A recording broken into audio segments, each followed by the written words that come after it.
I have moved the Houston Texans to Oklahoma City and have become the Oklahoma City Bisons, and on top of that, I have released every single member of the roster. As you can see here, we are starting with absolutely nobody on this team.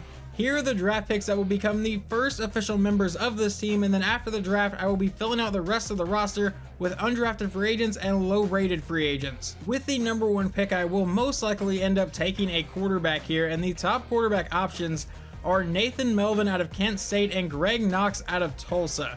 Melvin has B medium accuracy and D short accuracy, which definitely concerns me, especially because this team won't have a lot of talent, but quarterback Greg Knox has A medium accuracy and C short accuracy. The mock draft does have us taking quarterback Greg Knox, which I think might actually end up being the pick here. And then down here at 25, we also have another first round pick, and it's expecting us to take a left tackle in Trevor Monroe out of Texas A&M. So we kick off the NFL draft, and we do have the option of trading away the number 1 pick, but I wouldn't want to fall too far because I don't want to miss out on getting our quarterback and have to build a team around an undrafted quarterback or a really low rated quarterback. But let's see who the options are for us to trade with. The Vikings are offering pick 7 and a 2nd and a 6th round pick in the next draft. That is 1, not enough for me to trade this pick, and 2, a little farther back than I would be willing to go. The Raiders are offering pick 3 and a 3 and a 4, but I think they would target a quarterback, so I think we would lose our quarterback here. Green Bay pick 16, that's too far back. The Falcons pick 9, too far back. And Philadelphia pick 5, that's too far back. Honestly, now that I'm looking at the teams that are picking after us, the Seahawks, the Raiders, and the Jets, I wouldn't trust any of them to not take a quarterback. So we're going to stick here at pick number 1. We're going to take the guy who I think will be our franchise quarterback for this series, quarterback Greg Knox coming out of Tulsa. We will go ahead and draft him, and he will have a hidden dev trade. I am curious how far that other quarterback will fall here. With pick 2 in the first round, Seattle will take an outside linebacker out of Penn State. The Raiders are going to take a defensive tackle out of Michigan. The Jets at pick 4 will take a left tackle out of North Carolina State. Philadelphia with pick 5 is going to take an outside linebacker out of Louisville. The Patriots are now up with pick 6. They will take a defensive end out of Nevada. At pick 7, the Vikings will take a right end out of Clemson. The Chargers, I doubt they take the quarterback here. They take a defensive tackle out of A&M. The Falcons might take the quarterback here. They take another defensive tackle. So that's, I think, 3 defensive tackles off the board already. I could be wrong. At pick 10, Carolina takes a defensive end. Pick 11, the Dolphins are going to take a right tackle. Pick 12, the Colts are going to take quarterback Nathan Melvin out of Kent State. So we will see how good he is comparatively to our guy after the draft. Obviously, this team will need a lot of help. We currently have 1 player on the roster, but we're going to trade pick 25 here in the first round to the Jets and pick up a 2nd, a 3rd, and a 6th round pick in this draft. And now I'm curious who the Jets have traded up to select, so we'll advance to the next pick, and they took middle linebacker James Amos out of Notre Dame. With the first pick in the 2nd round, I'm going to make this trade with the Raiders to fall back a few picks and pick up an extra 5th round pick. So let's see who the Raiders traded up to take at the beginning of the 2nd round. They are going to take a left end out of LSU, and then the Seahawks with pick 2 will take Jaquez Friday out of Alabama. Now we have back-to-back picks here.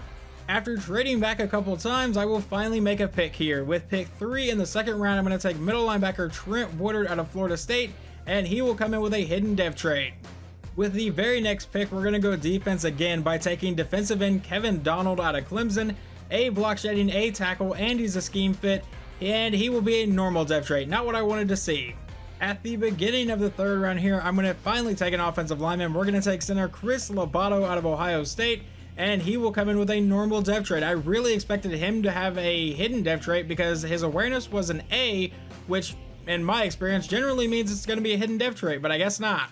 Well, even though that center was not a hidden dev trait, we are going to go back to the offensive line and take right guard Drew Madden out of Wisconsin. He comes in with A awareness, B pass block, B run block, and he will also come in with a hidden dev trait.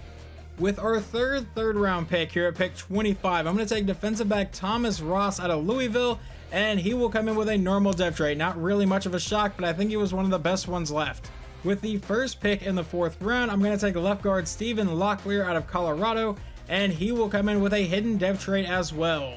And with pick 1 here in the 5th round, I'm going to take right tackle Corey Brock out of Central Michigan, and he will come in with a normal dev trait. So I also own pick 9 here in the 5th round, and I've looked at Corey Jenkins the last couple rounds here. He had a projected round 2 to 3, A zone coverage, B tackle, B to D pursuit. Obviously, I don't know a ton about him. He's got F hit power, D block shedding, B to D play rec, A to C awareness, C to F impact blocking. Don't really know why that matters for a linebacker. C to F stamina. I really kind of want to take the risk on him, but I feel like we need other positions. I mean, obviously we need every position, and I really don't want to draft someone that's going to be horrible. Well, I showed you guys outside linebacker Corey Jenkins. There's also outside linebacker Derek Walton here in the 5th round, and he has A zone coverage as well. I would say he has average speed for a linebacker here, B awareness, F block shedding, which isn't great, C hit power, A zone coverage, and C tackle. But there's one other player here, and that is outside linebacker Chad McCray out of Nebraska. He is 23 years old already. He's a little bit slower, but I know he has A tackle, A catching, B injury, C impact. I don't know why I keep trying to read the impact block. It doesn't make any sense. But I'm going to go with my gut feeling, and that is right outside linebacker Derek Walton out of California, and he will come in with a normal depth trait. Not really surprising. Corey Jenkins is still sitting here. I'm now at pick 28 in the 6th round. We apparently did not have the first pick in the 6th round for this. I assume the Texans traded it away at some point, but Corey Jenkins is still sitting here.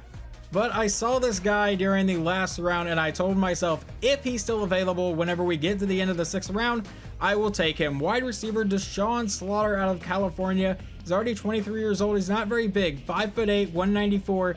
But he is the fastest receiver in the class, running a 4.28 at the combine and a 4.24 at his pro day. He has B deep route running.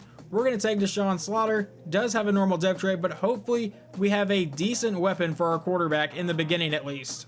We actually have back-to-back picks here at the start of the 7th round. With the first pick here in the 7th round, I'm going to take free safety Chris Bryce out of UCF. He is one of the fastest safeties in the class and already comes in with B hit power, C man, C tackle, and D zone coverage. Not great for a safety, but we're going to take Chris Bryce anyway, who does have a normal depth trait if I can talk. And this will be the last pick we own in the draft. I did consider taking outside linebacker Corey Jenkins with this final pick in the draft, but we're not going to do that. We're going to go over here to left outside linebacker and scroll all the way to the bottom. There is left outside linebacker Carl Tiller at the bottom of the list here. I don't really know why he's at the bottom of the list. B block shedding, A pursuit, B tackle, A to C zone coverage. So at worst, it's going to be a C. He's decently fast. He has solid speed. And yeah, I don't really know why he's so far down. We're going to take outside linebacker Carl Tiller out of Miami, and he will have a normal depth trait. Before we take a look at our players, I did want to see where Corey Jenkins ended up going. He was the final pick in the draft and goes to the Kansas City Chiefs. He is a 62 overall with a normal depth trait, so I am very glad that I did not end up wasting a draft pick on him. But now let's take a look at our draft class. With the number 1 pick, we took quarterback Greg Knox, who is a 74 overall with a hidden depth trait. Then we took a 72 overall middle linebacker, a 76 overall defensive end, a 72 overall center, a 72 overall right guard, a 72 overall defensive back, a 73 overall guard, a 66 overall tackle, not the best pick I could have made, a 63 overall Derek Walton at outside linebacker. Well, it looks like that had I taken Corey Jenkins, it wouldn't have really mattered anyway. And then we took Deshaun Slaughter at the end of the 6th round with a 71 overall. I'm proud of that pick. Then a 64 overall safety and a 69 overall outside linebacker at the very end of the draft. The Indianapolis Colts ended up taking the other quarterback that was projected in the top 5, and he is a 74 overall normal depth trait, so I am glad that we took Greg Knox. We ended up with 12 total picks during that draft, and now I get to fill out the rest of the team. My rules are going to be pretty simple for this though. I either have to sign undrafted free agents, and if they're not an undrafted free agent, like one of the veterans in the league or something, they can't be higher than a 70 overall. If you look at the top of the screen, I currently have our 53-man roster set up, and I only had to sign one actual veteran. Everyone else is an undrafted free agent. At quarterback, obviously we have our franchise guy in Greg Knox. We also have backup quarterback Nick Foles, and then undrafted rookie John Haynes. The reason I signed Foles is because he has a mentor player tag, which will give our guy Greg Knox a little bit more XP every week. Currently 3 running backs on the roster with Damian Williams, Trent May, and Benjamin Garrett. At wide receiver, we have Deshaun Slaughter, who we did take in the 6th round of this last draft. I also found wide receiver Jamarcus Tompkins as an undrafted free agent. we added Coco Johnson, Ladarius Rowland, Sean Guy, and Tyrese Ware. The tight end position was a little rough to pick from because Justin Sawyer was honestly one of the best available at a 62 overall. Then we have Bobby Bost and Bryson Leach. Now, offensive line is going to be rough. I did not take a left tackle in the entire draft, so it looks like Vince Pitts will get the start. At left guard, we have Stephen Locklear at a 73 overall and a 61 overall backup in Kenny Trainer. At center, we have Chris Lobato at 72 overall, backed up by a 54 overall Bryce Simmons. So I'm going to really hope Lobato does not get injured. Right guard, we have Drew Madden, who is a 72 overall, and a 60 overall Tyrus Gaddis. And at right tackle, we have a 66 overall Corey Brock and a 60 overall Will Carter. At defensive end, I believe we only drafted one of these guys, and that would be defensive end Kevin Donald, who is a 77 overall. We also signed 61 overall Dan Mason, and then at right end, we have a 62 overall Thad Beasley, a 62 overall Abdul Shelby, and a 62 overall Tyreek Toller. There were not a lot of great options at defensive tackle. Obviously, it's not a position I drafted. So we have a 63 overall in Evan Waters, a 62 overall in Sebastian Lopez, a 62 overall in Armin Lynch, and a 61 overall in Chris Lopez. And now my controller is apparently dying. At left outside linebacker, we do have Carl Tiller, who is a 70 overall, backed up by a 61 overall Taj Woodard. At middle linebacker, we have Trent Woodard, who is a 73 overall, backed up by a 69 overall Joe Newell. This is one of the highest undrafted free agent ratings I've ever seen. He was a base 68 overall, and then he is backed up by Nolan Shelton, who was a 64 overall.